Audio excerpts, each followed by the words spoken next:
Dumela bakulu Binyame Tijen is here. I'm back kunge musana ndadzoka ndine nyaya panapa yandiri kuenda kubatira iyi yandiri kusangana nayo iri kutaurwa na Gift Ziziba Osalos ari kupa update panyaya yana Jameson Timber ari kunyora kuti Honorable Jameson Timber and Avedon 78 case has been adjourned until July 24. Note that the court session commenced at 8:30 earlier than the previous scheduled 11 a.m. The regime is clearly rattled at this case exposes their scandalous actions. The delay tactics won't deter us from seeking justice. Ndoni ya kuitika panapa muri Zimbabwe saka kubva pamazuva esa kuri vachatombogara July uno wese kusvika musi wa 24 wasvika ndopari kuzoenda pachinoongororwa nyaya yavo. But kada tosa nyaya varume ava inyaya inosiririsa, nyaya inorwadza because muZimbabwe zvinhu zviri kuitika zvakawandisa. Hapana sekuziva munhu wese iko zvinhu kuti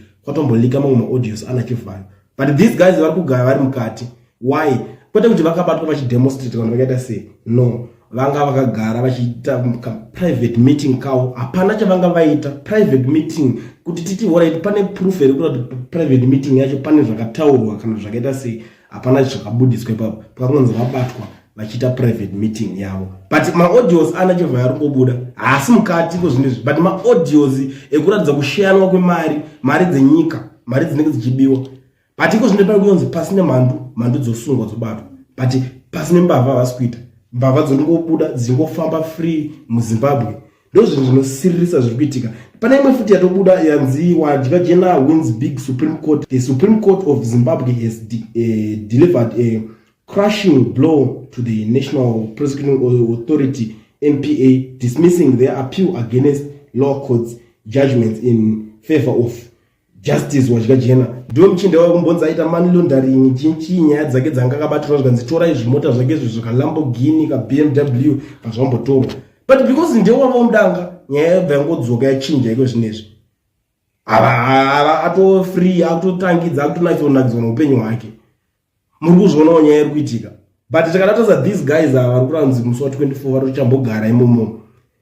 Inyaya yekuti vanhu vari kuita hasha because of this regime iri kutonga, because mukadatarisa vanhu havane 44 years vachitonga kubva pamazuva pakabva vakomana vana Smith vakadzingwa vanga vadingirina pa 44 years ipapo. Wadatarisa zvinhu zvakawanda, even zvikoro chaizvo zvakasiya zvagadzirwa nevakomana vakadzingwa naSmith vayo.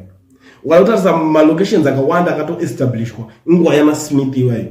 Zvikuti ukazobvunza kuti koiva varipo vachipa 44 years chavakaita chii? Mauniversities yacho mazhinji akavakwa neregime yaSmith. Iwo wakabvunza kuti imimi zvipatara zvamakavaka zvingani?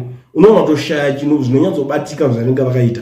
Saka iko zvinezvi manjeka ndosoka kuona izvo vane pressure manje kuzoti wavo auda kunoresigna. Saka anenge da kuti azobva ipapo akabatawo something aizonongedza kuti ndakaita chakati. Ndosoka kuona vane pressure kuti vanomhanya kana kuno commissiona zvimwe zvinhu zvisina kana nebasa rese. Unonzi munhu aenda no commissiona shopping mall.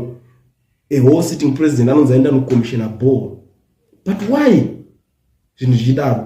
Ameno ndo situation iyo ameno zvavanenge vachizviitira. I don't know. Ivo ndo vanotonyatsokuita kuti chii chavanenge vachizviitira. Zvimbozi pangosafiswa vanhu vangobuda tasa job scholar iko zvinezvi. Akatoenda outside Zimbabwe. But akatongotaura zvaakadonotaura ari kwaanga ari kuGeneva Summit. Kungotaura chete akatoti ini zvandatoita zvikazvi ndinogona kutozotanga kutonzi ndatopa mahwanda kutotsvagwa.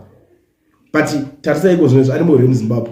Akazotobudisa statement achiti ndanzwa kuti vari kunditsvaga kumba kwangu manje ipapo ndipo ndoti out ndichitsvaga medical treatment angu kuti ndirapwe. Asi kana ndazopora ndichazodzokera because Zimbabwe ndokumba kwangu ndokuhoma mazvona. But iko zvinhu zvaasi kutopagara atozoti hapasi kugarika because ofangotaura kungotaura chete ipapo atotsvaga kumba kwake vakomana vari kumushanyira.